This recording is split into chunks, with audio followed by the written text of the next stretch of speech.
Wallahi jamaah, ada seorang syekh cerita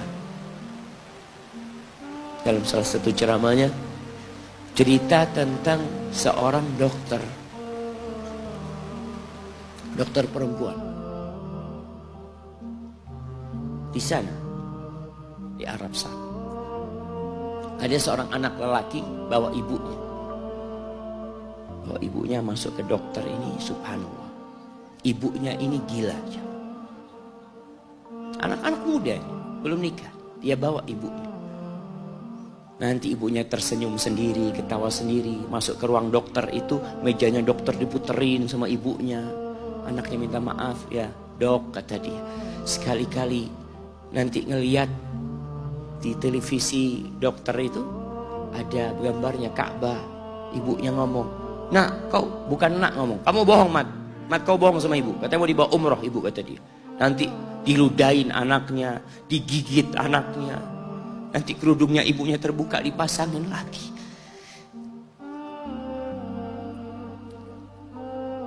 Itu dokter tanya sama anaknya, ini siapa? Kata dia. Ibu anak, kata dia. Sejak kapan dia seperti ini? Sejak lahir. Loh, terus gimana engkau bisa lahir?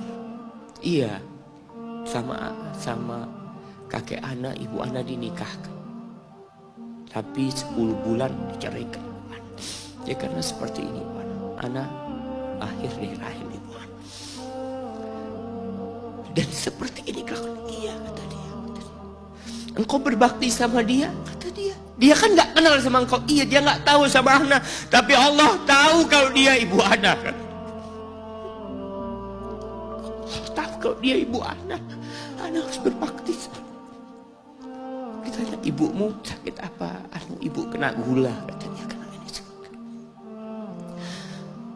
Setelah dikasih resep, itu dokter cerita, pasiennya keluar, ditutup pintunya. Dokter ini nangis. Dia mengatakan, ana sering dengar ceramah tentang birrul walidain. Ana sering mendengarkan tausiah ustaz tentang berbakti kepada orang tua, tapi ana baru sekarang melihat kebaktian seorang anak sama orang tuanya. Ibunya gila, dia tetap berbakti. Dan dia mengatakan, iya, ibu anak nggak tahu sama anak, tapi Allah tahu kalau dia ibu anak. Dan yang ngasih wasiat supaya kita berbakti sama orang tua itu Allah, jemaah. Apapun yang dilakukan orang tua kita,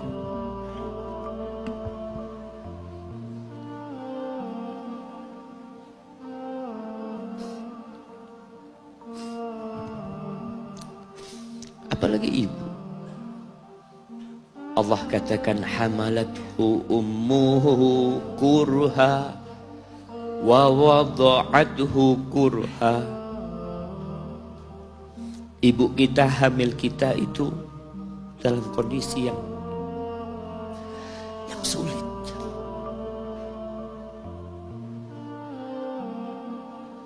Ada ibu yang harus bed rest demi anaknya lahir. Demi kita lahir, ibu kita itu bed rest. Capek dikit keluar darah.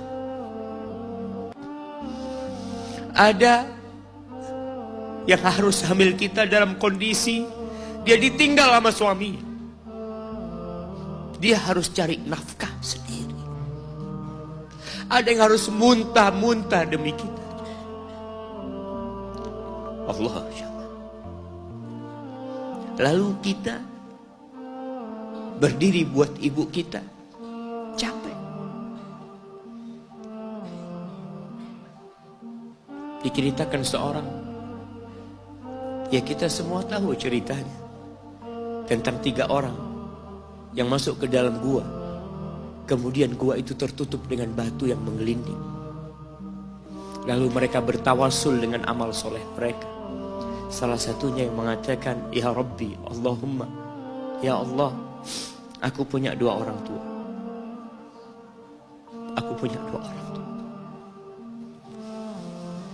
Yang aku senantiasa memberikan susu kepada keduanya sebelum keluarga yang lain minum susu.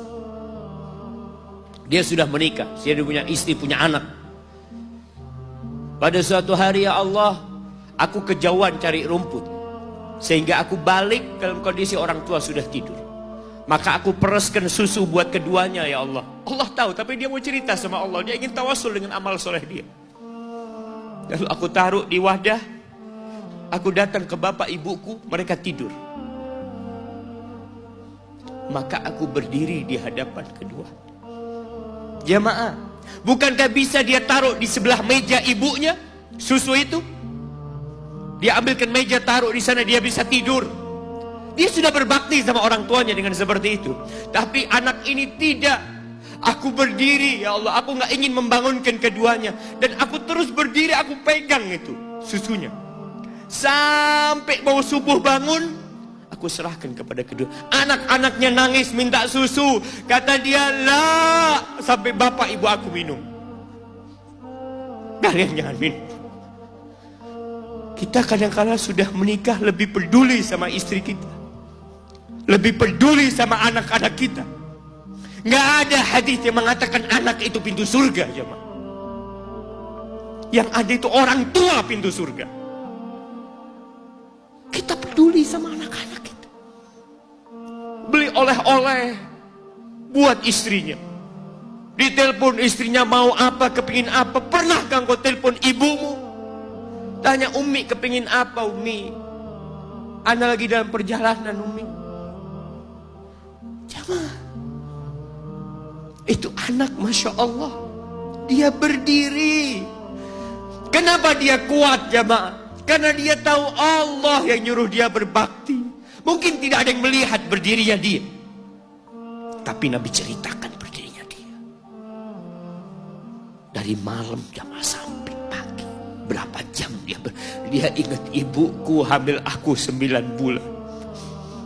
Capek. Ana semakin tahu dengan tugas besar seorang ibu dan pengorbanan seorang ibu setelah Ana menikah. Setelah Ana tahu bagaimana istri Ana hamil, ketika dia harus tidur gak enak, makan muntah aja, Ana melihat istri Ana sampai lemas dia muntah. Ana ingat, begini ibu Ana hamil Ana. Lalu kita lupa, jemaah. Kita sok sukses, mungkin engkau lebih sukses dari orang tua. Tapi kalau nggak ada bapak ibu, engkau nggak akan pernah lahir di muka bumi. Allah ceritakan ibunya hamil dia. Wa wada'athu kurha, dan melahirkannya dalam kondisi sulit. Kadangkala perut ibu kita itu disobek demi kita keluar dari perut ibu kita. Antum meninggalkan luka di ibu, itu dijahit. Kalau antum anak ketiga, Allahu Akbar, berapa kali dibelah perut ibu kita aja. Tubuhnya jadi jelek gara-gara kita. Tapi dia nggak peduli, yang penting antum lahir dengan selamat. Kalau ibu kita dikasih pilihan, ini nggak bisa diselamatkan Tuhan, salah satunya akan meninggal dunia. Kira-kira apa kata ibu antum? Iya, nggak apa-apa dok, selamatkan bayinya dok. Nggak apa-apa dok, biar dia lahir dok. Subhanallah. Berapa banyak ibu yang meninggal dunia ketika dia melahirkan anak. Wa hamluhu wa fisaluhu 30 syahra. Hamilnya dan menyusuinya itu 30 bulan. Artinya bukan ketika antum lahir selesai lelahnya ibu kita. Memang ketika antum lahir dengan selamat, Allahu Akbar, ibu itu lupa dengan rasa sakit dia 9 bulan. Ibu itu lupa dengan jeritan dia mengeluarkan kita ketika kesakitan. Itu lupa. Dia tersenyum, dia bawa anaknya, ditaruh di dadanya. Allahu Akbar. Kalaupun ada air mata yang menetes, itu air mata kebahagiaan orang tua dengan hadirnya kita di muka bumi ini. Lalu kita bisa berjalan. Kita nggak bisa apa-apa lahirnya. Allah rekam kebaikan ibu kita. Kita disusui sama ibu kita. Berapa bulan? 2 tahun. 24 bulan disusui. Mungkin ada yang kurang, mungkin ada yang lebih. Tapi yang jelas kondisi kita tidak bisa berbuat apa-apa. Kita hanya bisa menangis, jemaah. Antum lapar menangis, buang kotoran menangis. Siapa yang datang membersihkan kotoran antum? Ibu antum. Yang gendong antum siapa? Ibu antum. Dia susui. Subhanallah, sampai anaknya agak besar sedikit, diajari bicara sama ibunya, diajak ngomong sama ibunya, diajarin berdiri sama ibunya, diajarin berjalan sama orang tuanya. Allahu Akbar. Kemudian ketika antum sukses,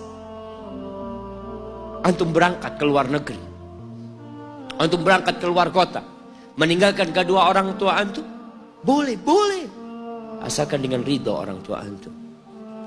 Kalau ibu antum telepon, antum di Batu sini, kuliah, sampai sukses jadi pengusaha di sini. Ibu antum di kampung telepon, nah ibu ingin kau balik ke kampung. Jangan pernah mengatakan, Bu, anak kerjanya di sini, ibu. Saya ditugaskan di sini. Tinggalkan semua pekerjaanmu, pulang ke rumah. Ustaz, gimana dengan istri dan anak-anak anak? Yang ngasih makan istri sama anak-anak antum itu Allah Jalla Jalla. Bawa pulang ke kampung, hidup sama ibu antum. Jamaah, ada seorang sahabat yang izin untuk berjihad, izin untuk mendapatkan surga yang paling tinggi, izin untuk bisa memberikan syafaat kepada 70 dari keluarganya. Kalau dia mati syahid, dia datang kepada Nabi SAW, ditanya, bapak ibumu hidup? Iya, kata dia. Pulang engkau ke sana. Fazammal jannah, di sana ada surga. Ilzam rijlaya, engkau tetap di kaki ibu. Ini mau jihad, bukan mau cari fulus, jemaah. Bukan mau cari kenikmatan dunia, dia mau cari surga. Tapi pintu surga yang paling baik orang tua dapat jauh-jauh. Jemaah, Allah, ketika antum nangis di kasur ibu, di dapur lagi masak, dimatikan kompornya, dia datang jumpai antum. Antum lihat, anak sering lihat ketika kajian, bagaimana seorang ibu yang gendong anaknya yang nangis. Dia ingin dengarkan kajian, tapi engkau menghalangi dia untuk mendengarkan kajian dengan baik. Dia harus gendong.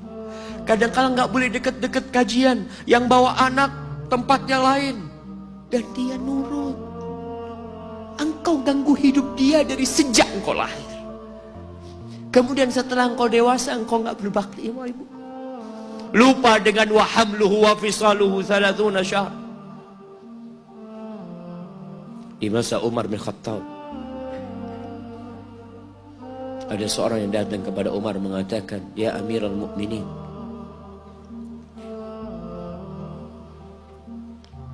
aku ini jadi kendaraan buat ibu. Aku ini yang membersihkan kotoran ibu, dan aku palingkan wajahku. Ibuku sudah lumpuh, gak bisa apa-apa, dan aku berusaha untuk berbakti sama dia. Aturani qad jazaituha. Gimana menurutmu? Apakah aku sudah balas kebaikan ibuku? Kata Umar, la, kata dia. Enggak, belum. Ya Amirul Mukminin, bukankah aku sekarang ini telah berbuat kepada ibuku seperti ibuku berbuat kepadaku waktu aku kecil? Artinya sama pekerjaannya sekarang ini. Aku yang menyuapin ibuku, aku yang membersihkan ibuku, yang mengantarkan dia ke kamar mandi. Semua yang pernah dilakukan ibuku, kira-kira sudah aku lakukan semua sekarang. Kata Umar, enggak sama, kata dia. Ibumu waktu merawatmu ketika engkau kecil, ibumu berharap engkau bisa hidup. Sedangkan engkau sekarang merawat ibumu ketika sudah tua sakit-sakitan, engkau berharap ibumu mati.